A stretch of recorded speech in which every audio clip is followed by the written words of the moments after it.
तो लग रहा सी असीं आराम नाल जित जाएंगे जिवें असीं पहला मैच जिते सीगे, लेकिन कल श्रीलंका ने बड़े शानदार अंदाज में कम बैक किया है। तो तुसीं की समझदे हो सारी चीज़? एक तो बारिश की वजह ना देखो मुफाज साहब मैच जिहड़ा ना शॉर्ट होया, टॉस पाकिस्तान ने जितया, वारी दी श्रीलंका नूं। पहले T20 मुकाबले भी इंज ही होया सी, लेकिन 12 ओवरां दे मैच जो वैट आउटफील्ड होवे, टॉस जित के तुहानूं जिहड़ा ना ओपोजिशन नूं ही खिलाना चाहिए।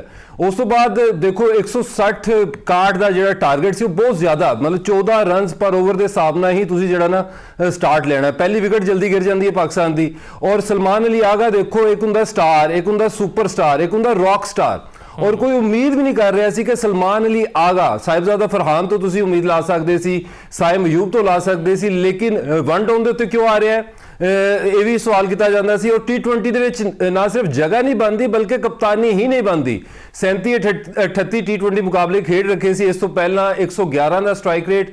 लेकिन जिस तरह वो आए पहली बॉल तो लेके, जिस तरह उन्होंने चौके छक्के, तो एक ऐसी इनिंग्स देखी असी सलमान अली आगा तो जिहड़ी कि किसी ने भी उम्मीद नहीं सी।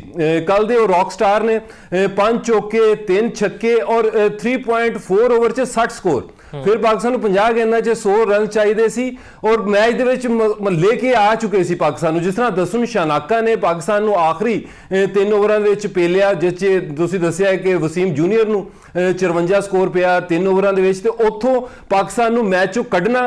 तो फिर कप्तान ने जिस तरह वारी लाई, मतलब कप्ताना का दिन कहा जा सकता है। उधरों दसुन शनाका नहीं चल रही सी, उन्होंने 9 गेंदा च 35 मारिया, 5 छक्के। और फिर कप्तान सलमान अली आगा ने सानू मैच दे विच लिया के जिहड़ा ना खड़ा कर दिता। लेकिन फिर जिस तरह हसरंगा ने, हसरंगा हमेशा पाकिस्तानी बल्लेबाजां नूं जिहड़ा ना तंग करदा है। 2 विकटां उन्होंने बैक टू बैक जिस तरह लईआं। पहला तो देखो फास्ट बॉलर के उत्ते आउट होकर चले गए सलमान अली आगा, फिर उस तो बाद उस्मान खान ते उस नाल जिहड़ी साइम अयूब विकेट सी, उत्थे पाकिस्तान जो डेंट पे आया ना, उतों पाकिस्तान फिर जो रिकवरी मोड दे विच गया। जिस तरह पाकिस्तान के जिहड़े ख्वाजा नाफे डेब्यू कर रहे सी और मोहम्मद नवाज नूं ऊपर खिलाया गया।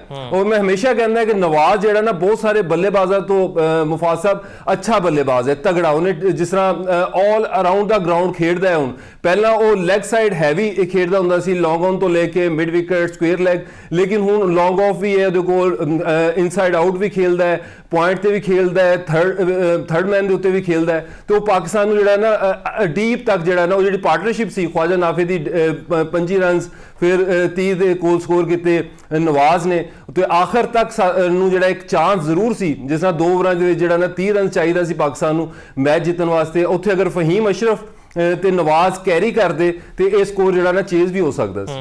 अच्छा दासुम शनाका की असीं गल करिए, बड़े अच्छे प्लेयर ने लेकिन हमेशा आउट ऑफ द फॉर्म हजे जा रहे हैं।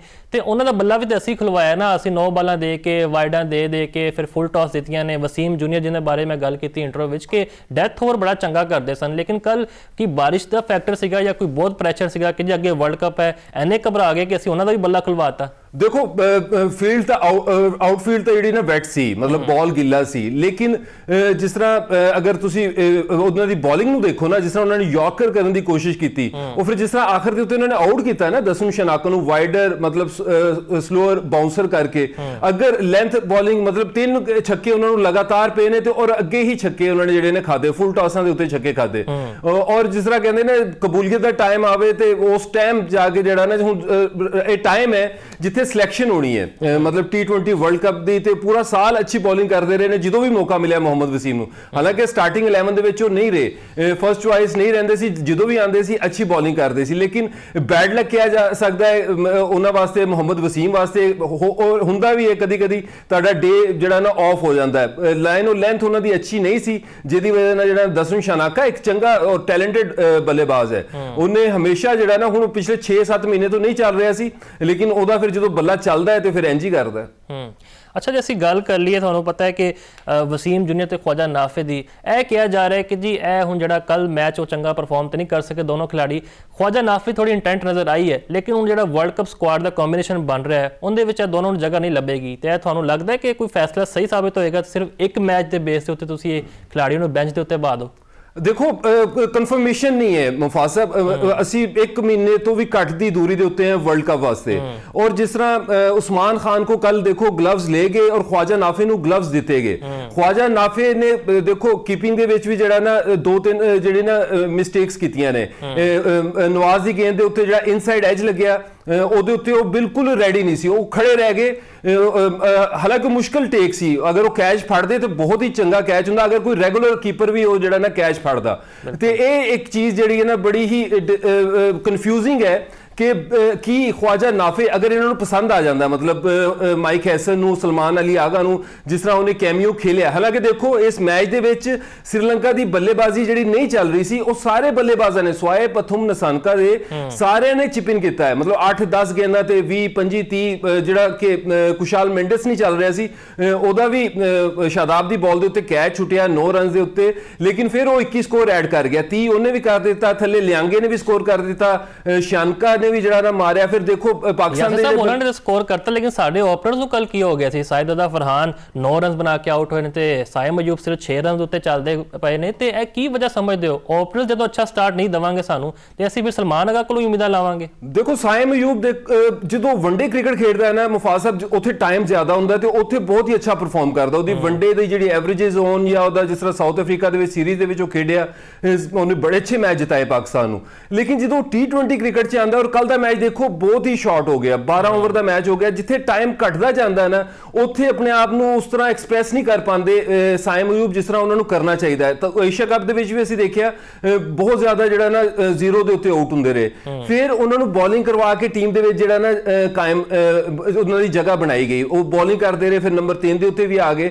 ਤੇ ਉਹ ਕੱਲ ਦਾ ਮੈਚ ਵੀ ਸ਼ਾਰਟਰ ਹੋਇਆ, ਹਾਲਾਂਕਿ ਬਾਲ ਬਹੁਤ ਹੀ ਬੁਰਾ ਸੀ ਹਸਰੰਗਾ ਦਾ, ਉਹ ਡਿਜ਼ਰਵ ਕਰਦਾ ਸੀ ਚੌਕਾ ਛੱਕਾ, ਲੇਕਿਨ ਉਹਨਾਂ ਨੇ ਲੌਂਗ ਆਫ ਦੇ ਉੱਤੇ, ਹਾਲਾਂਕਿ ਉਹਨੂੰ ਅੰਦਰ ਵੀ ਖੇਡਿਆ ਜਾ ਸਕਦਾ ਸੀ, ਮਿਡ ਵਿਕਟ ਦੇ ਉੱਤੇ ਮਾਰਿਆ, ਲੈਗ ਦੇ ਉੱਤੇ ਵੀ ਮਾਰਿਆ ਜਾ ਸਕਦਾ ਸੀ, ਸਕੁਅਰ ਲੈਗ ਦੇ ਉੱਤੇ, ਉਹਨਾਂ ਨੇ ਲੌਂਗ ਔਨ ਦੇ ਉੱਤੇ ਜਿਹੜਾ ਨਾ ਉਹਨੂੰ ਕੈਚ ਫੜਾ ਦਿੱਤਾ।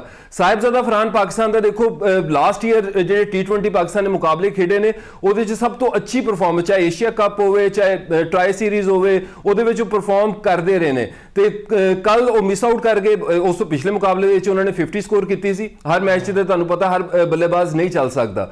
ਇਸੇ ਤਰ੍ਹਾਂ ਜਿਹੜੀ ਮੈਂ ਪਹਿਲਾਂ ਗੱਲ ਕਰ ਰਿਹਾ ਸੀ ਕਿ ਹੁਣ ਜਿਸ ਤਰ੍ਹਾਂ ਖਵਾਜਾ ਨਾਫੇ ਹੈ ਤੇ ਉਹਨਾਂ ਦੀ ਕੀਪਿੰਗ ਹੈ, ਕੀਪਿੰਗ ਵਰਲਡ ਕੱਪ ਦੇ ਵਿੱਚ ਜਿਹੜਾ ਨਾ 4 ਤੁਸੀਂ ਪਹਿਲਾਂ ਦੇਖੋ ਗਰੁੱਪ ਦੇ ਵਿੱਚ ਮੈਚ ਖੇਡਣੇ ਨੇ, ਸੁਪਰ 4 ਦੇ ਵਿੱਚ ਅਗਰ ਤੁਸੀਂ ਪਹੁੰਚਦੇ ਹੋ 3 ਮੁਕਾਬਲੇ ਖੇਡਣੇ, ਤੇ ਅਗਰ ਤੁਸੀਂ ਖਵਾਜਾ ਨਾਫੇ ਨੂੰ ਐਜ਼ ਅ ਕੀਪਰ, ਤੇ ਇਹ ਬਹੁਤ ਵੱਡੀ ਮੈਨੂੰ ਲੱਗਦਾ ਕਿ ਮਿਸਟੇਕ ਨਾ ਹੋ ਜਾਏ ਕਿਤੇ ਸਿਲੈਕਟਰਸ ਕੋਲੋਂ ਕਿ ਖਵਾਜਾ ਨਾਫੇ ਚਲੋ ਇੱਕ ਬੱਲੇਬਾਜ਼ ਤੇ ਇੱਕ ਟੌਪ ਆਰਡਰ ਦਾ ਬੱਲੇਬਾਜ਼ ਹੈ, ਤੇ ਫਿਰ ਤੁਸੀਂ ਅਗਰ ਬੈਕਅਪ ਵੀ ਤਿਆਰ ਕਰਨਾ ਹੈ ਨਾ ਕਿਸੇ ਦਾ, ਜਿਸ ਤਰ੍ਹਾਂ ਸਾਇਮ ਨਹੀਂ ਚੱਲ ਰਿਹਾ ਤੇ ਹੁਣ ਸਾਇਮ ਕੋ ਤੁਸੀਂ ਬੋਲਿੰਗ ਵੀ ਨਹੀਂ ਕਰਾ ਰਹੇ, ਤੇ ਸਾਇਮ ਦੀ ਜਗ੍ਹਾ ਦੇ ਉੱਤੇ ਮਤਲਬ ਸਾਇਮ ਅਗਰ ਤੁਹਾਡੀ ਫਰਸਟ ਚੁਆਇਸ ਓਪਨਰ ਹੈ ਤੇ ਖਵਾਜਾ ਨਾਫੇ ਵੀ ਟੌਪ ਆਰਡਰ ਦੇ ਉੱਤੇ ਬੱਲੇਬਾਜ਼ੀ ਕਰਦਾ ਹੈ, ਸਾਨੂੰ ਕੋਈ ਇਤਰਾਜ਼ ਨਹੀਂ ਖਵਾਜਾ ਨਾਫੇ ਨੂੰ ਖਿਲਾਓ, ਲੇਕਿਨ ਉਹਦੀ ਜਗ੍ਹਾ ਦੇ ਉੱਤੇ ਤਾਂ ਖਿਲਾਓ ਨਾ, ਉਹਨੂੰ ਐਜ਼ ਅ ਓਪਨਰ ਮਤਲਬ ਤਿਆਰ ਕਰੋ, ਫਿਊਚਰ ਵਾਸਤੇ ਤਿਆਰ ਕਰੋ। ਜਾਂ ਅਗਰ ਸਾਇਮ ਅਯੂਬ ਇੰਜਰਡ ਹੁੰਦਾ ਜਾਂ ਉਹਨੂੰ ਤੁਸੀਂ ਨਹੀਂ ਖਿਲਾਣਾ, ਬੈਂਚ ਤੇ ਬਿਠਾਣਾ ਹੈ ਬੈਡ ਪਰਫਾਰਮੈਂਸ ਦੀ ਵਜ੍ਹਾ ਨਾਲ, ਤੇ ਤੁਸੀਂ ਮਾ ਸਦਾਕਤ ਜਾਂ ਖਵਾਜਾ ਨਾਫੇ ਵਰਗੇ ਟੈਲੈਂਟਡ ਲੜਕੇ ਨੂੰ ਜਿਹੜਾ ਨਾ ਉੱਤੇ ਜਿਹੜਾ ਨਾ ਭੇਜ ਕੇ ਟਰਾਈ ਆਊਟ ਕਰ ਸਕਦੇ। ਲੇਕਿਨ ਨੰਬਰ 6 ਪੋਜੀਸ਼ਨ ਦੇ ਉੱਤੇ